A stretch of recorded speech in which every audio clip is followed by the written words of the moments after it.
I strongly suggest using a broker until you've invested for many, many years.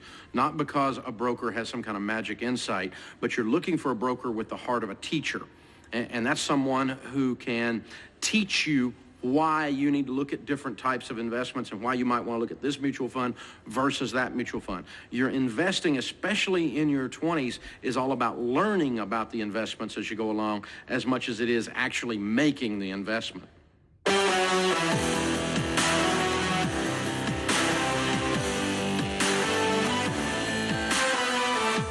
The rule of 72 is a way to determine how long an investment will take to double if it has a fixed rate of return. For example, if you had $100 invested at 10%, you would divide 72 by the interest rate, 10%, which equals 7.2. So it would take approximately 7.2 years to double your money, your original investment. So in 7.2 years, that $100 investment would now be $200. And I know what you're saying. 7 years to double $100? Now, let's play around with the numbers. Remember Ben and Arthur? Ben invested $16,000 over 8 years. His money will double in 7 years to $32,000 without working a day. So if he lets it double again, it will be worth $64,000 before he's 34 years old. Now, let's play around with the interest rate. A standard savings account at your local bank averages 1%. So if you took the same Ben and Arthur story, it would take Ben 72 years to double his initial investment of $16,000. Well, that can't be right. Well, it is. Interest rate is a powerful part of the equation. Certificates of deposit at your local bank earn about 3%. Ben would take 24 years to double up with that investment. That's why finding a strong mutual fund with a long track record of high interest returns is the best way to invest long term. Go to foundationsu.com to test out the investing calculator and see what a small investment now could do for you in 50 years. It will blow your mind. You learned in an earlier lesson how important it is to begin investing as soon as possible. The earlier you begin, the more money you will have when you reach retirement. You're ready to begin investing when you are out of debt, have your college education fully funded, and you've saved an emergency fund. Now, once you start earning an income, you'll need to invest 15% for retirement into a qualified plan. A qualified plan is tax favored, which means it receives special tax treatment and allows you to save more money than fully taxable non-qualified plans. And when it comes to individual retirement accounts, everyone with an earned income is eligible. You can invest in anything through your IRA, including single stocks, mutual funds, and bonds. Remember, IRA is not a type of investment at the bank. It is the tax treatment on virtually any type of investment. Like an employer retirement plan, traditional IRAs are pre-tax plans. You can deduct the money you put into your IRA from your taxes each year. Your money grows tax deferred, which means you pay taxes on the funds when you withdraw them in your retirement. The Roth IRA is an after-tax retirement plan that grows tax-free. The money you put into your Roth IRA is not tax deductible, but the money you withdraw from it in retirement is tax-free. The Roth IRA has more choices than the traditional IRA and has tons of flexibility. You can make tax-free and penalty-free withdrawals at any time equal to the amount of money you've put into your Roth IRA. After the emergency fund is depleted, you now would have a fallback. Something to remember. There are limits based on the total household income to the annual contribution amount for a Roth IRA. These amounts can change based on inflation. Go to foundationsu.com to check out the current contribution phase-out limits. Now, if you leave a job and have money saved in your employer's retirement plan, always roll that money into an IRA using a direct rollover, which allows you to avoid taxes and penalties. Annuities are a savings account sold by an insurance company. It's designed to provide payments to the holder at specified intervals, usually after retirement. Annuities are tax deferred, which means that you pay taxes on the money in an annuity when you take it out. Fixed annuities have a low interest rate of around 5%. They have high fees as well and are a bad investment option. Variable annuities are mutual funds sheltered by the annuity, which allows the mutual fund to grow tax deferred. There are many more details about qualified plans, but these are the basics you need to know for now.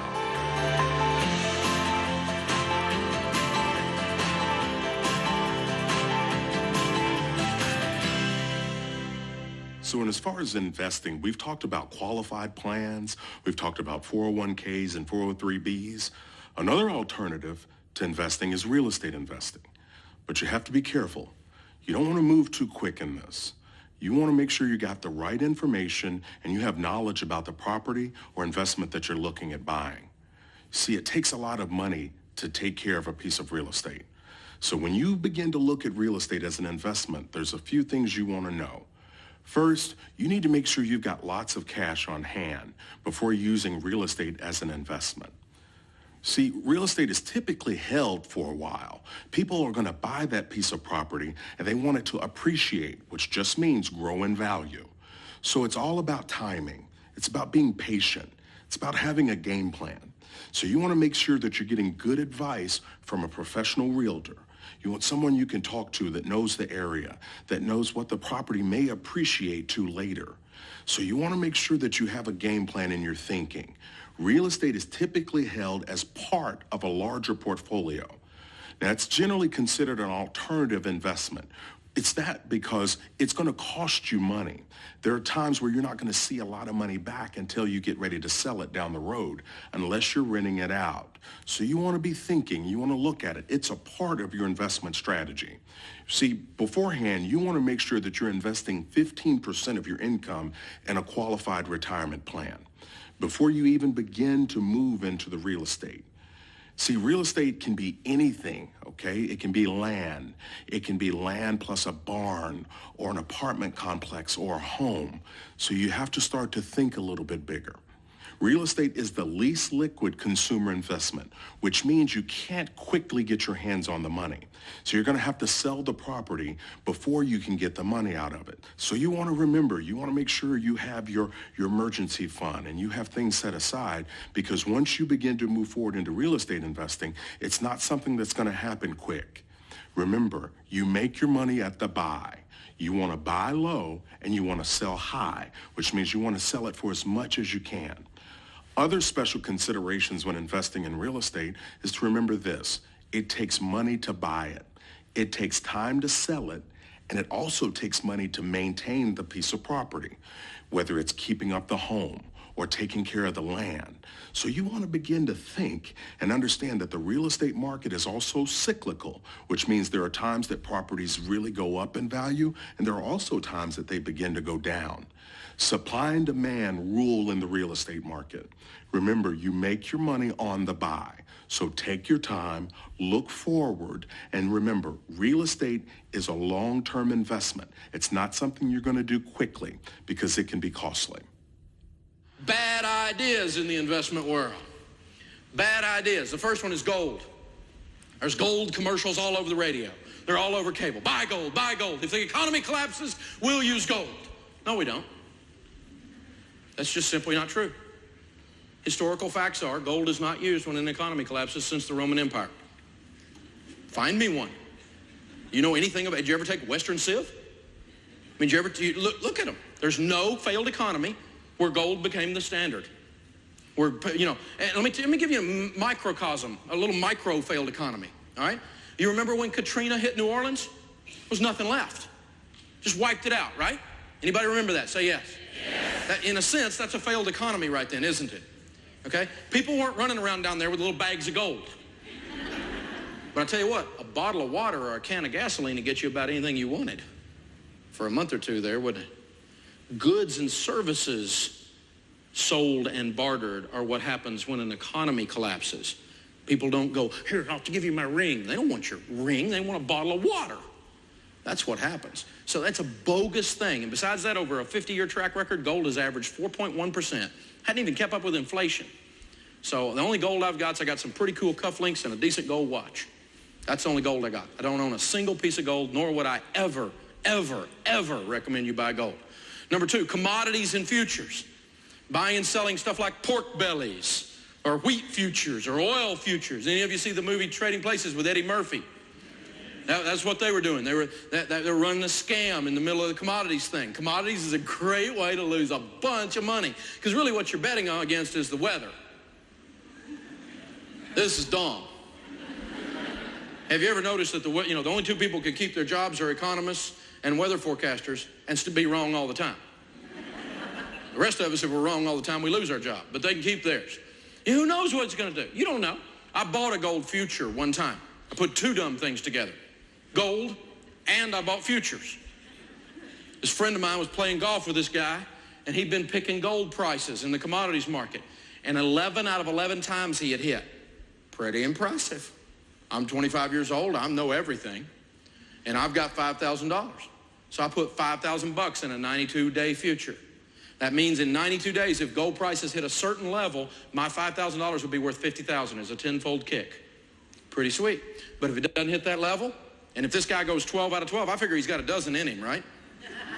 He's done 11 in a row, but he's probably got a dozen in him. I'm going to try this. So I put $5,000 in. And I'm thinking it's going to turn, if it doesn't hit that mark, though, you get 0. So it's 0 or 50 grand. In 92 days, I learned more about gold than I have in my entire life. I watched every day what gold was doing. I was freaking out about gold, and we lost every dollar of that. It didn't hit. He missed it. And that's what you usually do, playing around with stuff like that. Don't pay stupid tax. Stupid tax is when you lose money doing stupid things with money. Don't do stupid things with money and lose your money. I've paid lots of stupid tax. Learn from somebody else who's learned the hard way. Don't do it. Day trading. Day trading is stupid. CNN reports that 88% of the day traders lose money, and 70% lose nearly all of it.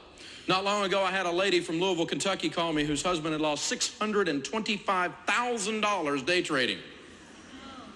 The last $150,000 of that $625,000 he lost, he had put on credit cards. You know why she called me? She wanted to know how she was going to make it as a single mom because she had left him the day before. He completely ruined his life, chasing a rainbow. It's not there. But he bought one of these systems, one of these get-rich-quick things, decided it was going to be easy, and he didn't have to do it the slow way, and he got his tail kicked in. Buying and selling investments can be intimidating, so I want to give you a few tips. First, you want to set your investment goals and consider a time frame. You want to know how long is it going to take before you plan to get married, or buy a house, or save up for college, or even retire. Give yourself a realistic time frame to work to achieve those goals. Next, you want to learn the different types of investments. There are some out there that are shorter range and others that are long range. You want to know the difference. What fits you and your investment strategy?